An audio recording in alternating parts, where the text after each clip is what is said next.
Popsy. Sheridan was walking around the shopping mall when he saw the little kid. It was a boy child, perhaps no more than 5 years old. On his face was an expression which Sheridan knew very well. The boy was trying not to cry. Sheridan had left his van right in front of the mall. It had a special disabled license plate, which helped him not only with the parking space, but also with the cops. Sheridan felt disgusted every time he kidnapped a child. That first time he hadn't slept for a week. He worked for a Turk and didn't know what he did with the children. Sheridan never asked any questions, but he still felt bad about this business. If you know what's good for you, you won't ask about it, the Turk always smiled. If only he could change something in his life. But never mind. He was in trouble now, and this kid could solve some very big problems. Sheridan walked slowly toward the kid, who was looking around with panic. Yes, Sheridan thought. He was 5, maybe even 6, very frail. In the fluorescent light of the mall, the boy looked very pale, perhaps scared or even ill. Sheridan thought it was just fear, that's all. The kid was dressed in jeans and a t-shirt. He looked at the people passing by, looked for help, looked for a friend, looked for somebody to look at him and see that something was wrong, looked for someone to ask the right question. Lost your dad, son? Here I am, Sheridan thought, walking closer. Here I am, son.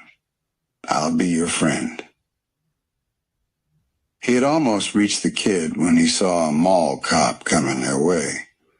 In a moment he would see the boy, and Sheridan's whole plan would fail. Damn it, he thought. But at least the cop wouldn't see him talking to the kid. That would have been worse.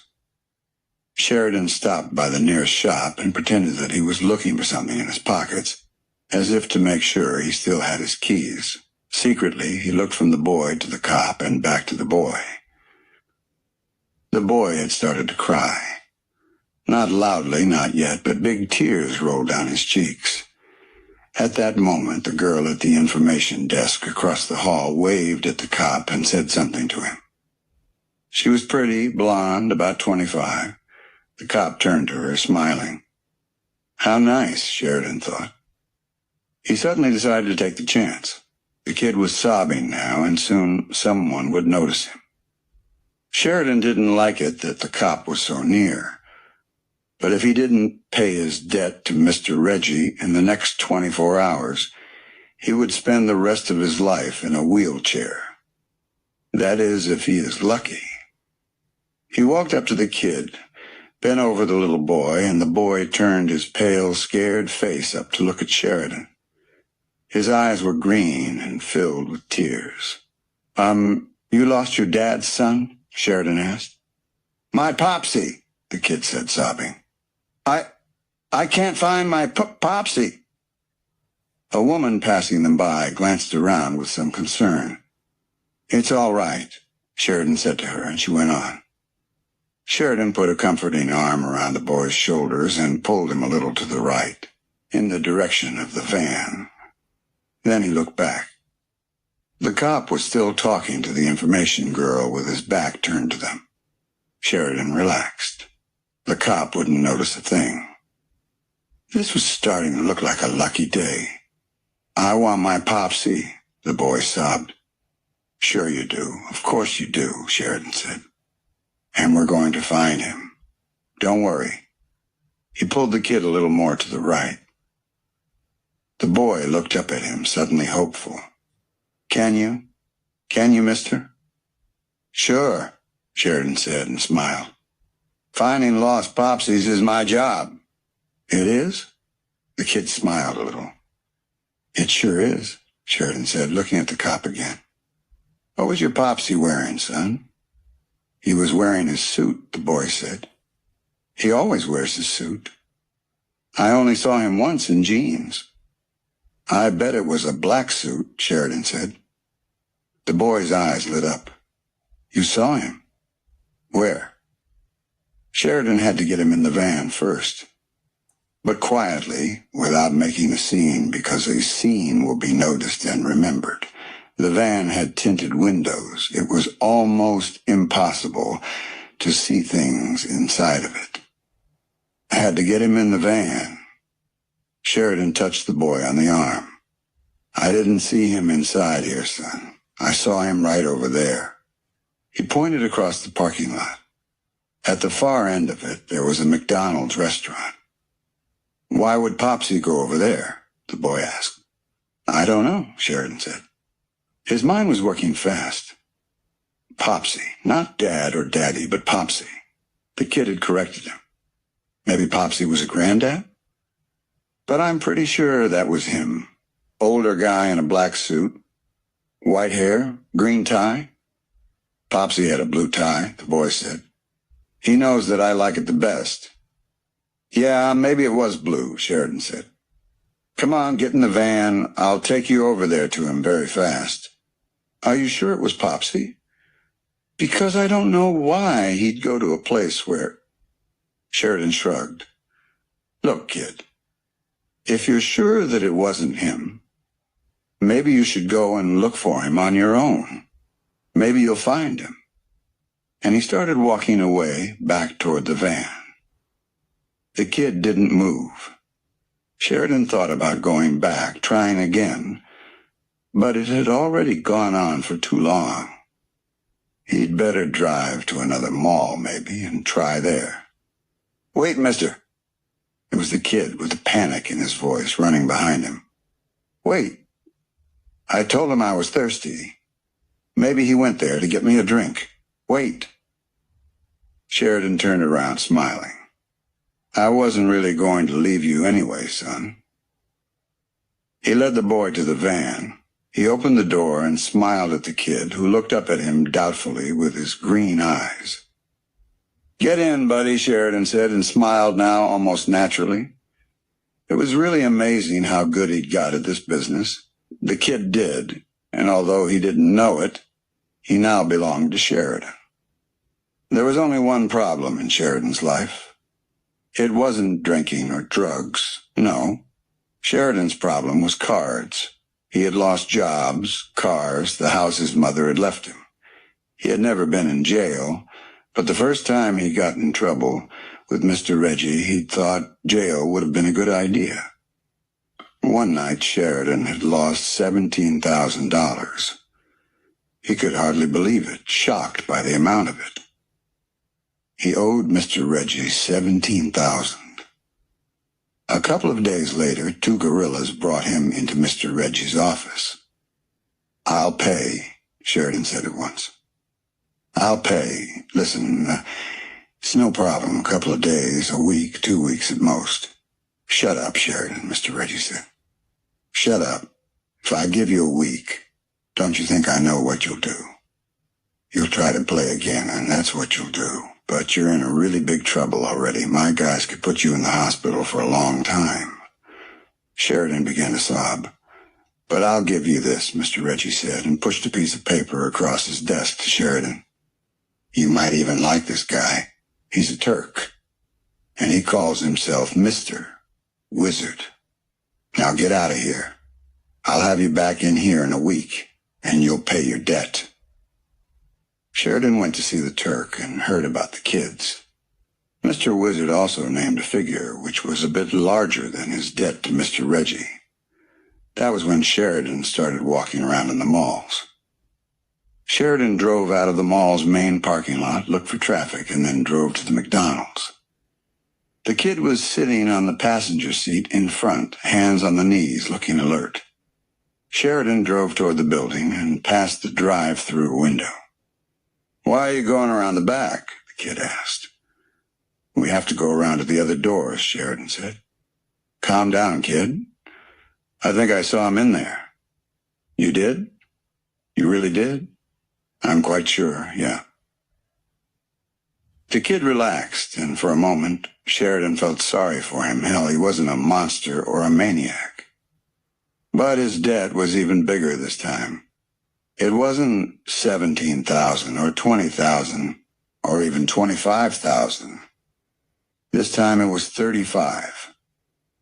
He stopped at the back of the restaurant. No cars were parked there. Good. Sheridan quietly reached into his pocket with his left hand and brought out a pair of handcuffs. They were open.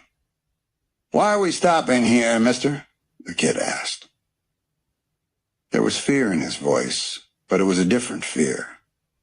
As if he had suddenly realized that losing his old Popsy in the mall wasn't the worst thing that could happen to him. "We're not. Not really," Sheridan said calmly. He had learned before that you shouldn't underestimate a 6-year-old when they get hysterical. The second kid had kicked him and almost got away. "I just forgot to put my glasses on when I started driving. They're in that glasses case there. Can you give them to me?" The kid got the glasses case, which was empty. Sheridan leaned and quickly put one of the cuffs on the kid's hand. And then the trouble started.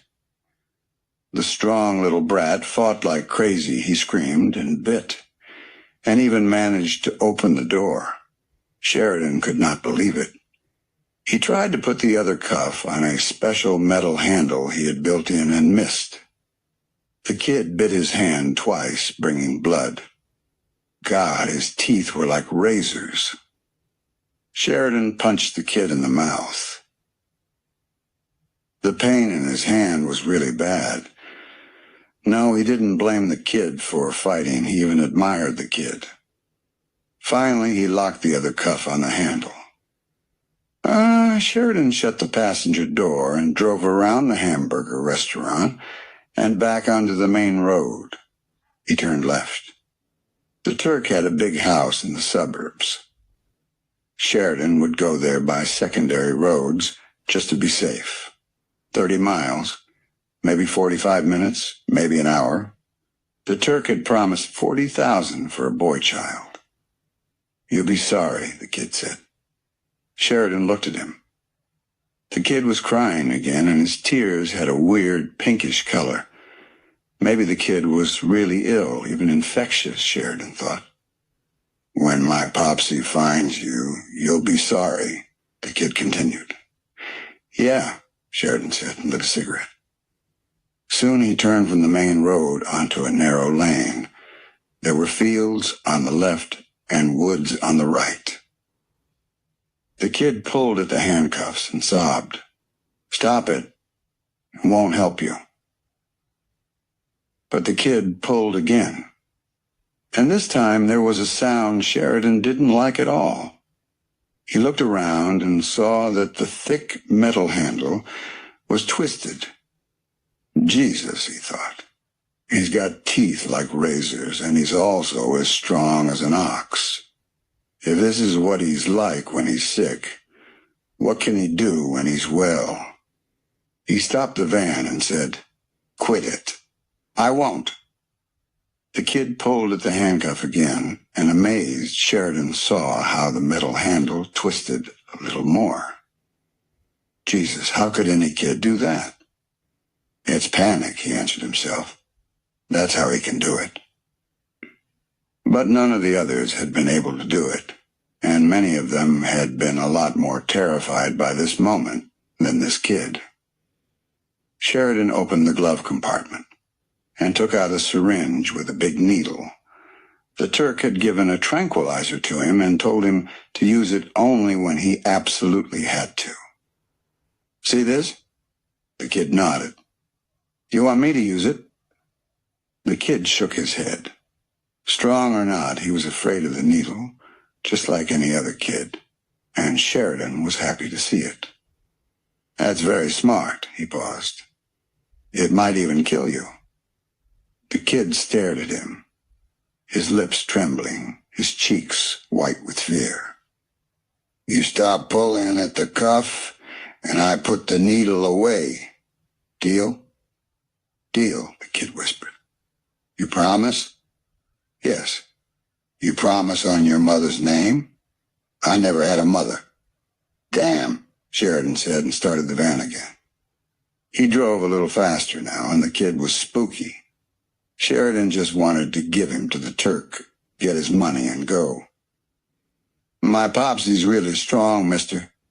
Yeah? Sheridan asked and thought, I bet he is, kid. The strongest guy in the old people's home, right? He'll find me. Uh-huh. He can smell me. Sheridan believed it. He could smell the kid, too. Fear had a smell, but this was unreal. The kid smelled like a mixture of sweat, mud, and acid.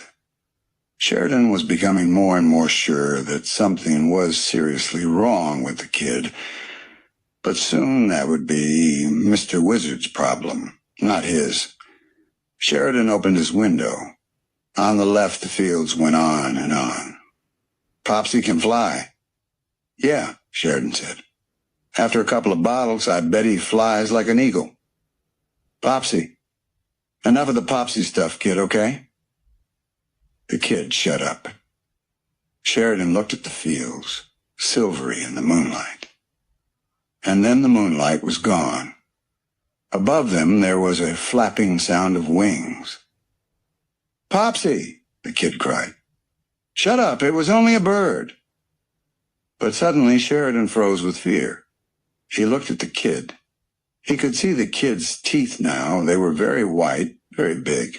No, not big. Big wasn't the right word. Long was the right word, especially the two at the top at each side. His mind started working very fast again. I told him I was thirsty. He'll find me. He can smell me. Popsy can fly. Something landed heavily on the roof of the van. Popsy! The kid cried again, almost with delight. And then Sheridan could not see the road anymore. A huge wing covered the windshield from side to side. Popsy can fly! Sheridan screamed and stepped on the brakes, hoping that the thing on the roof would fall off. He stole me, Popsy! The kid was crying. He stole me! He stole me! The bad man stole me! You don't understand, kid, Sheridan thought. I'm not a bad guy. I just got in trouble.